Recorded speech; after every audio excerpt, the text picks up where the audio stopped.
एक बुंदेलखंड के कवि ने दो पंक्ति लिखी, कहो तो सुना दें। वो लिखते हैं, बोले सफर बफर सिस्टम को कैसो दुल्हन कैसे सज रहे, सफर बफर सिस्टम को कैसो दुल्हन कैसे सज रहे, लें प्लेट हाथ में ठाड़े कुत्तन जैसे भग रहे। जैसे कुत्ता महाराज रोटी के चक्कर में मुंह में दबा दबा के भागता है, फिर दबा के फिर भागे, फिर दबा के फिर भागे। यही हाल बफर सिस्टम में होता है। घर की पत्नी यदि 2 मिनट देरी कर दे भोजन लाने में तो 50 बातें सुनाएंगे। पूरे दिन फोन में लगी रहती है, कोई काम ठीक से नहीं करती। और वहां पता नहीं कौन से दद्दा कक्का आपके खड़े रहते हैं, उनके सामने घंटों तक प्लेट लिए खड़े रहते हैं महाराज। एक भीख की तरह रोटी मिल जाए तो लोग बड़े प्रेम से लेके खाते हैं उसको। ये लोगों की दशा है। हमारे यहाँ भोजन बैठा के कराना चाहिए। और एक बात कहें, भोजन भी केवल 3 लोगों के हाथ से खाना चाहिए।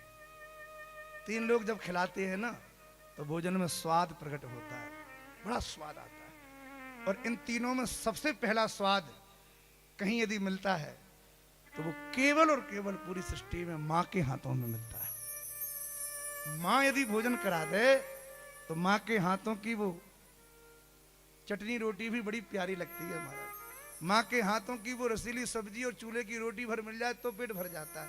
ऐसा है कि नहीं? दूसरे नंबर पे भोजन। अच्छा, एक बात और है, माँ कभी भी भोजन क्रोध में नहीं कराती। विचार करना, कभी अनुभव करना। आप कितना भी बेटा गलती कर दे, कितना भी बुरा भला माँ से बोल दे, पर माँ यदि अपने बेटा को भोजन कराएगी तो वो अपने बेटा की सारी बातों को एक तरफ धर के और बड़े प्रेम से थाली लगा के जब सामने लाती है, धरती है, तो उस थाली में अनेकों स्वाद प्रकट हो जाते हैं। कुछ ना हो तब भी स्वाद प्रकट होता है। इसलिए माँ के हाथ के भोजन में स्वाद ही कुछ अलग होता है महाराज, कुछ भी कहो। और दूसरे नंबर पे भोजन कराती हैं कौन?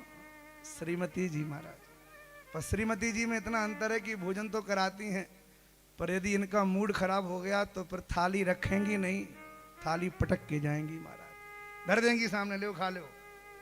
और इनके गारंटी नहीं है कि हर समय आपको प्रेम से ही पवावे। बुरा मत मानना हमारी बात का।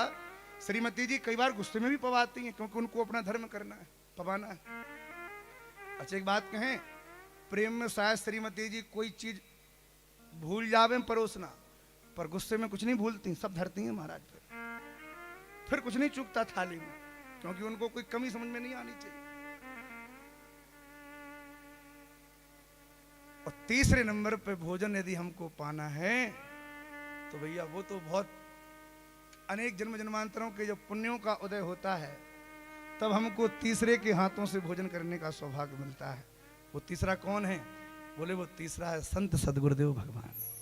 गुरुजी के हाथों यदि भोजन करने का अवसर मिल जाए तो ये जीवन की सबसे बड़ी उपलब्धि आपको।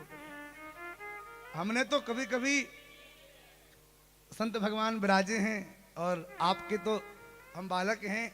कई बार हमने अनुभव किया, हमारे पूज्य गुरुदेव भगवान हमारे स्थान में जब पंगत होती है ना तो हमने इतने अच्छे से अनुभव किया कि कोई आ जाए महाराज जी सबको पवाते हैं। और पवाते नहीं है, खुद पाने के बाद जितने भी शिष्य हम लोग बैठे रहते हैं ना, बाल्टी लेके खुद रोटी फेरने के लिए आ जाएंगे, खुद सब्जी फेरने। भले पेट भर गया हो, पर गुरुजी यदि बाल्टी लेके आ जाएं तो भरे पेट पे भी महाराज मना मत करो, क्योंकि उनके हाथ से मिली भई रोटी वो रोटी नहीं है, वो ऐसा वरदान है जो आपको भगवान के चरणों तक भेजेगा महाराज, आपकी बुद्धि को शुद्ध करेगा। इसलिए भोजन तो केवल 3 लोगों के द्वारा ही किया जाता है। और भैया भोजन भी तभी अच्छा लगता है जब भोजन करते करते प्रेम से मांग मांग के खाओ।